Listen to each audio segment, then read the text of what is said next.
السلام عليكم ورحمة الله وبركاته. النهارده يا جماعة هحط شعار، لا شعار ايه ده، انا هحط عنوان على قناة نادي الزمالك كده: ليلة بكى فيها جمهور الزمالك، ليلة بكى فيها القمر. ايه يا جماعة اللي احنا شفناه على قناة نادي الزمالك امبارح؟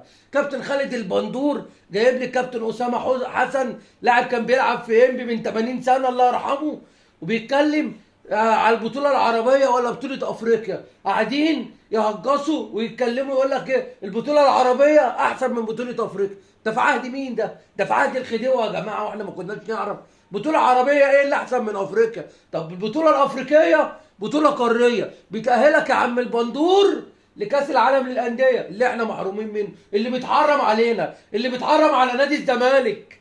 كاس العالم اللي متحرم على نادي الزمالك، كاس العالم للانديه اللي احنا بنشوف فيه الاهلي كل سنه، بنشوف فيه الاهلي بعينينا واحنا بنتفرج عليه من هنا من على قلب الكنبه هنا.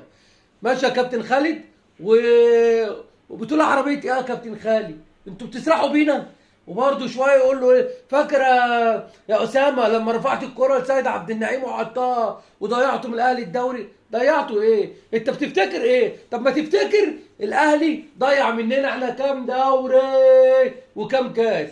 انت رايح على ماتش انبي، ماتش من 50 سنه، وتقول له فاكر يا اسامه؟ اسامه مين؟ هو اسامه ده كان بيلعب ايه؟ واسامه يقول لك دخلت على لعيبه الاهلي لقيتهم ضايعين، ولقيت الكابتن طارق سليم متخشب. عيب عليك، انت بتتكلم على اسطوره، انت بتتكلم على اسطوره، ما ينفعش تحكي الحكاوي دي. انت كانبي ضيعت من الاهلي الدوري، انت عمرك كنادي خدت بطوله عشان تتكلم على الاهلي كده؟ خدت بطوله؟ خدت من الاهلي بطوله؟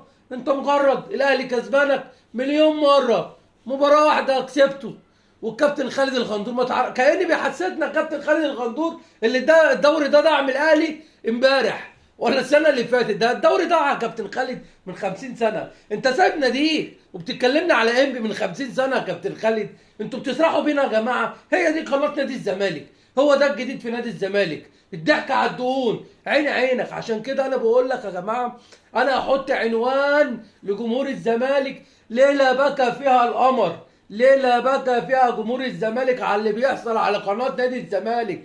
قناه نادي الزمالك شايفه جمهور الزمالك، شايف المهزله اللي بتحصل على القناه وساكت.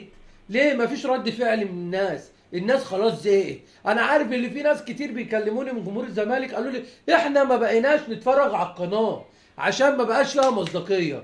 كل يوم ما وراناش غير الاهلي. شوف الاهلي بقى فين واحنا بقينا فين. الاهلي بقى فوق في كل حته. النهارده الاهلي في السله هيلعب نهائي الام بي اي، هيلعب نهائي الام بي اي في افريقيا. الاهلي في القدم هيلعب نهائي افريقيا اللي بيودي على كاس العالم للانديه. احنا فين بقى؟ احنا بنصارع على الكونفدراليه. ويا عالم لا نخش كونفدراليه لا ما نخش. ده احنا بنقول يا رب، يا رب الزمالك يخش الكونفدراليه، يا رب يا رب ما تكسفناش.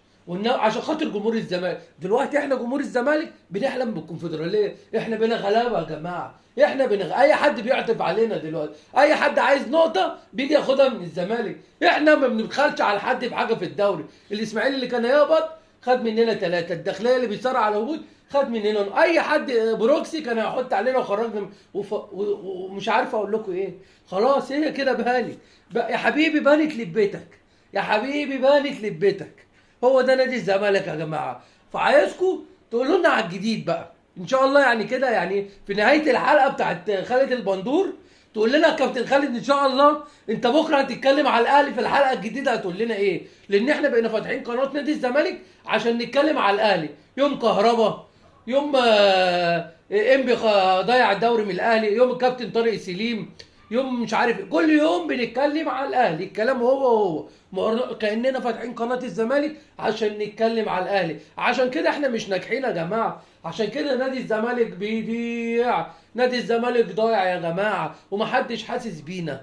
كل يوم بنتكلم ما ورناش غير الاهلي، كاننا فاتحين قناه الزمالك للاهلي والاهلي ملوش قناه. يا جماعه حسوا بينا، حسوا بينا عشان خاطر ربنا، حسوا بينا، حس بجمهور الزمالك، حسوا صاحبي.